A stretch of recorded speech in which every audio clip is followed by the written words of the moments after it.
Hello everyone, welcome and welcome back to the channel. आज का जो वीडियो है इसमें हम डिस्कस करेंगे ब्लॉक 9। हम शुरू कर रहे हैं ब्लॉक 9 स्टैटिस्टिक्स, जो लास्ट ब्लॉक है, और इसके सिर्फ 3 यूनिट करके हमारा जो है पूरा MEG4 खत्म हो जाएगा। I am really excited about it.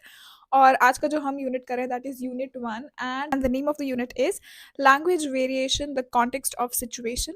बहुत इंटरेस्टिंग जो है हमारा ब्लॉक है। एग्जाम के हिसाब से कुछ कुछ क्वेश्चंस इसमें आते हैं। जैसे कि आपको स्क्रीन पे दिखाई दे रहा है कि इसमें मोस्टली जो क्वेश्चंस आते हैं, कुछ कुछ जो है 20 मार्क्स के क्वेश्चन भी आ सकते हैं, बट मोस्टली जो है शॉर्ट नोट टाइप क्वेश्चंस आते हैं। जैसे कि dialect and languages, style and registers, and dialect, accent, register and style. ये बहुत बार शॉर्ट नोट्स में देखा गया है। इंटरेस्टिंग है ये यूनिट एक्चुअली। मतलब जो मोस्टली हमने बहुत टीडियस टाइप की यूनिट की है उस टाइप की नहीं है। शुरू करते हैं एंड फास्ट फास्ट खत्म भी करते हैं। स्टाइलिस्टिक्स क्या होता है ये समझने वाली बात है। अब स्टाइलिस्टिक्स क्या होता है ये समझने से पहले मैं आपको कुछ एग्जाम्पल देना चाहती हूँ। जो मैंने यहाँ पे 5 सेंटेंसेस लिखे हैं। मैं every night at 6 sharp I boil the water, add salt and wait my eyes on the clock. Tonight's no different, I eat pasta. Okay. जो सेकंड लाइन है वो है I eat pasta as my grandmother taught me, twirling each strand with care. तीसरी line पढ़ते हैं, I devour pasta as if it's the finest treasure, relishing every bite.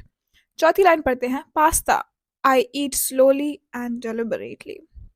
पांचवी line है, I indulge in a plate of delicate al dente लिंग्विनी।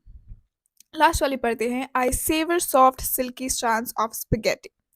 ठीक है। In short में आपने ये सुना, अभी हर सेंटेंस से आपको कुछ एक अलग फीलिंग आया है। अभी मैंने जो बेस सेंटेंस दिया था वो एक्चुअली था I eat pasta. This was the base sentence, मैं पास्ता खाती हूँ। ये सभी जो तरीके हैं इन सभी सेंटेंसेस में उन्हें बोला इतना है कि मैं पास्ता खाती हूँ। उसको कहीं हमने अलग तरीके से सुंदर किया, कहीं हमने उसको लिंग्विस्टिकली सुंदर किया, कहीं हमने बहुत कॉमा वामा लगा के कुछ चीज़ें ऐड की। अब इसी एक सिंपल सेंटेंस को मैं जब इतने सारे तरीकों से बोल रही हूँ, राइट, तो ये क्या हो रहा है, ये मेरा स्टाइलिस्टिक्स है कि मैं कैसे बात करती हूँ।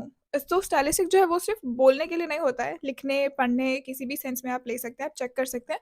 But it's more about how you say something, right. Not what you are saying but how you are saying it, इसके ऊपर फोकस करता है स्टाइलिस्टिक्स। तो अब हम आ जाते हैं वापस हमारी इग्नू की बुक पे। So what is stylistics? It is a study of languages used for a particular purpose, generally for literary purposes. Although you can also do stylistic analysis on different kinds of text, जैसे कि इस journal में हो सकता है, advertising में हो सकता है, कैजुअल कॉन्वर्सेशन में हो सकता है। लेकिन आपको समझना ये है कि इसको कौन से वाले तरीके से उन्होंने एम्बेलिश किया, किस तरीके से बोला है, इसको हम और अभी आगे ध्यान से समझेंगे। But let's read this further. Stylistics is an attempt to characterize the nature of the linguistic features occurring in a particular piece of text, right? यहाँ पे ये भी है कि whether spoken or written, ठीक है?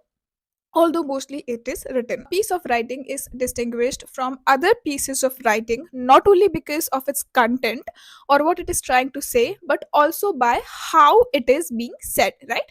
By how it is being said, by the choice of linguistic features and how these are arranged in the text. How is the stylistic concerned with the analyzing the choice of linguistic features and their arrangement in text? ये पूरा इन्होंने यहाँ पे जो yellow में मैंने highlight किया है, ये पूरी चीज़ जो है स्टाइलिस्टिक की एक काइंड ऑफ डेफिनेशन है, जो आप यहाँ से पढ़ सकते हैं और एग्जाम में आता है तो आप इसे लिख भी सकते हैं। तो अब हम समझते हैं कि लैंग्वेज क्या होता है। ठीक है, लैंग्वेज की बहुत सारी डेफिनेशन जो है हम सबसे पहले ब्लॉक 1 की यूनिट 1 में देख चुके हैं। बट उन्होंने जो बोला है कि the concept of language is closely link to know a language. अब किसी भी लैंग्वेज को व्हेन डू यू नो, तो उसके लिए उन्होंने दो चीज़ें बोली है कि इसमें मेनली दो फैक्टर्स हैं, which is competence and performance, right. यहाँ पे आपका competence and the second is performance, ये चॉम्स्की ने आपको बोला था। अब कॉम्पिटेंस जो है मोस्टली ये इस पे फोकस करता है कि आप उस लैंग्वेज को प्रोड्यूस कैसे कर सकते हो, और ये मोस्टली एक स्पेसिफिक लैंग्वेज पे होता है कि बचपन से मैं हिंदी पढ़ती आ रही हूँ, सुनती आ रही हूँ, तो मुझे पता है कि हिंदी को कैसे प्रोड्यूस करना है। It is also further narrow down to the representative form of language. जैसे कि कोई लोग जो है वो हिंदी मे बी किसी सर्टेन डायलेक्ट में बोलते होंगे, तो हम मान सकते हैं कि ये पिछड़ी हुई डायलेक्ट है, और जो स्टैंडर्ड हिंदी में बात करते हैं हम बोलते हैं वाह ये हिंदी बहुत अच्छी बोल रहा है। So mostly it is also about the standard dialect. Thus, the knowledge of the language is the standard version, and this is the version which is codified in dictionaries, grammar books, and its form is used for wider communication.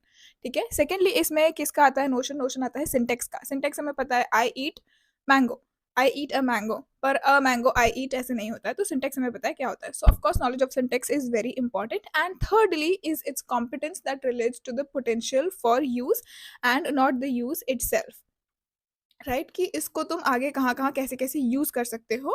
अभी तुम कहाँ use करो उस पर नहीं, but how capable are you of using this language in different context. Language variation, ठीक है। अब लैंग्वेज वेरिएशन में जो है उन्होंने डायक्रॉनिक वेरिएशंस की बात की है, ठीक है। और डायक्रॉनिक वेरिएशन के बाद यहाँ पे आपको टोटल जो है ये 4 सेंटेंसेस देखने मिल रहे हैं। आप चाहे तो जो है स्क्रीन को एक्चुअली पॉज़ करके ये चारों सेंटेंसेस अच्छे से पढ़ सकते हैं। मैं अगर रीड करूँगी तो बहुत ज़्यादा टाइम लगेगा। बट ये चारों जो डायलॉग्स हैं, नॉट सेंटेंसेस बट चारों जो डायलॉग्स हैं, ये सभी 20th सेंचुरी के राइटर्स के डायलॉग्स हैं, ओके। तो अगर चौसर के और मिल्टन के लिखने में या पढ़ने में या बोलने में या इंग्लिश में हमें अंतर दिखाई देता है, और चौसर, मिल्टन और लेट्स से टी.एस. इलियट, इनके जो राइटिंग है उसमें उनके स्टाइलिस्टिक्स में हमें अंतर दिखता है। इट मेक्स सेंस क्योंकि सेंचुरीज़ का डिफरेंस है इन लोगों के बीच में। लेकिन ये सभी जो हैं 4 जो मेरे सेंटेंसेस जो डायलॉग हैं, ये सभी जो हैं 20th सेंचुरी के राइटर से लिखे हुए हैं। तो फिर ये इतने अलग-अलग कैसे हो सकते हैं?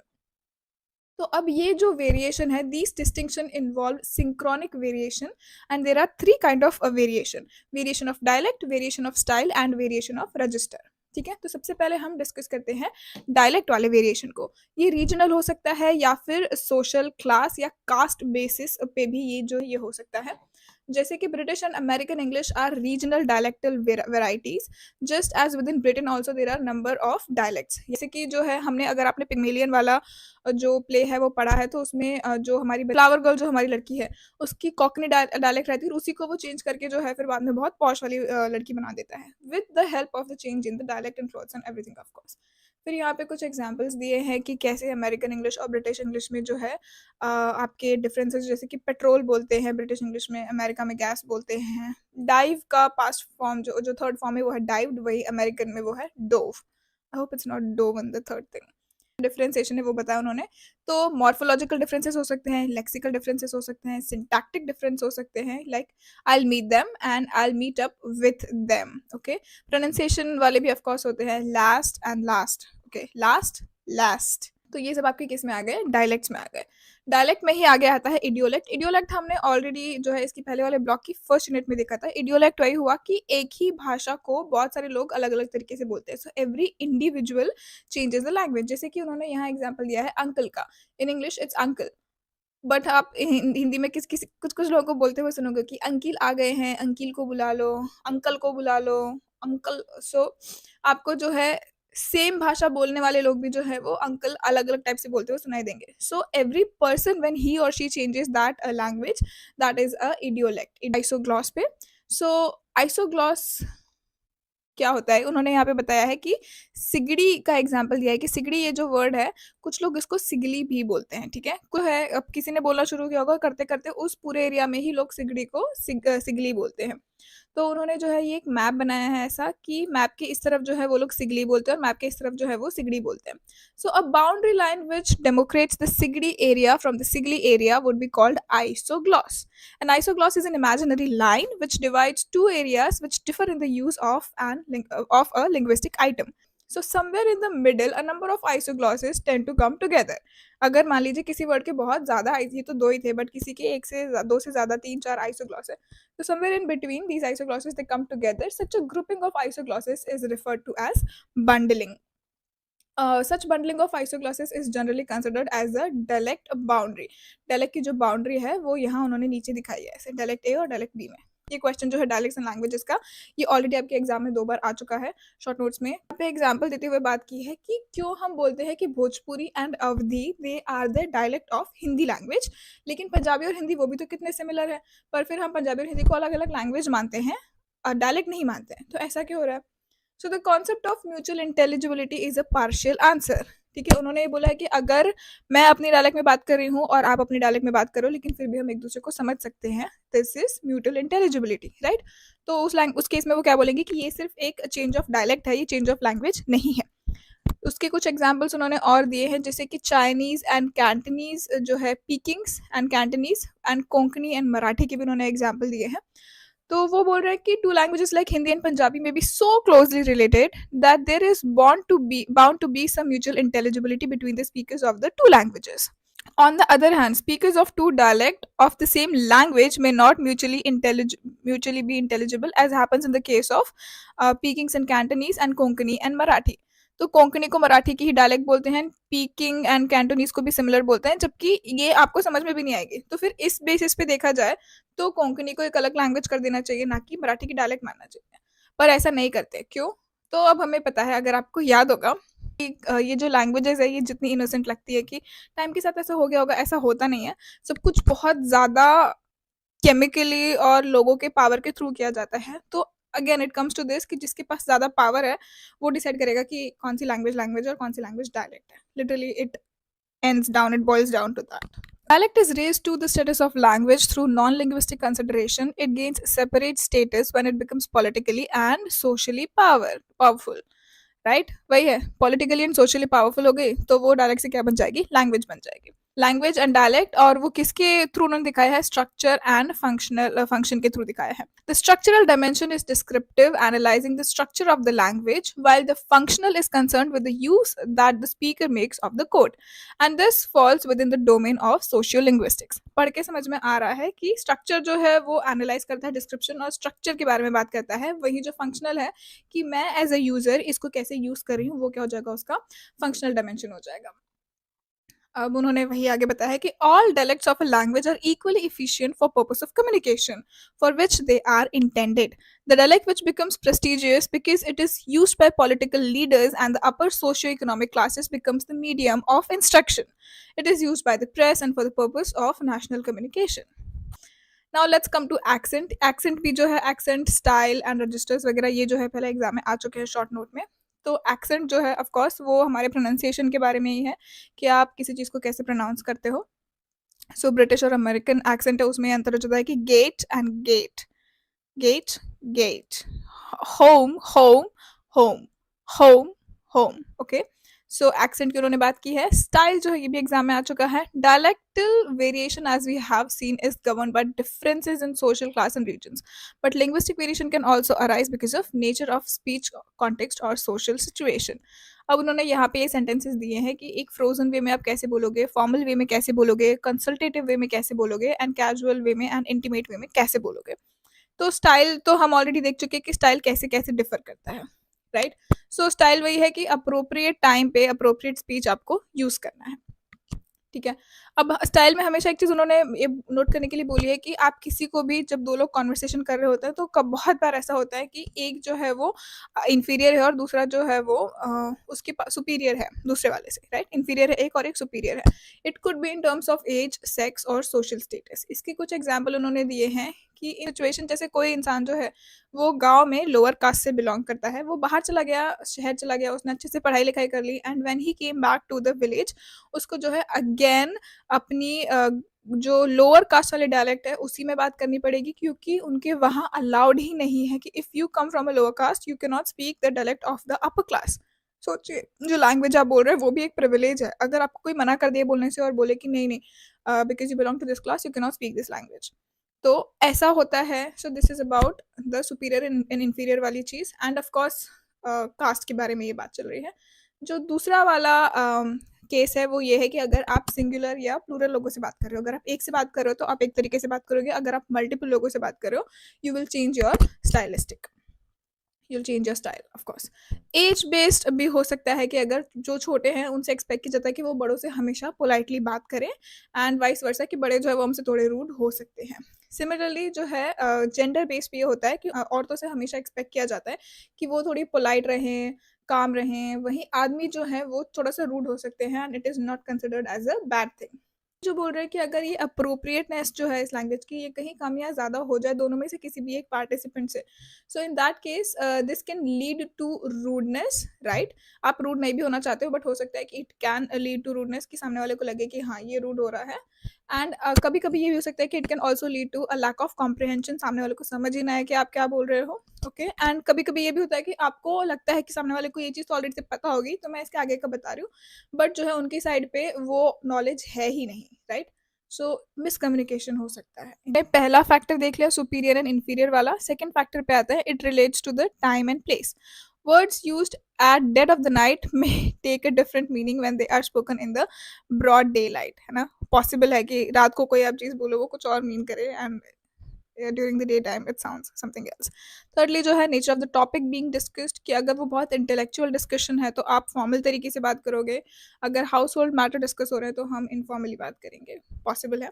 अ डिफरेंट डायलेक्ट और इवन अ डिफरेंट लैंग्वेज में be used in the circumstances. बहुत बार होता है जब मैं ही कुछ चीज़ बोल रही होती हूँ, मुझे लगता है कि मैं इसको, स्पेशली जब मैं मराठी बोलती हूँ, सो मेरी मराठी उतनी अच्छी नहीं है बट उतनी अच्छी नहीं है।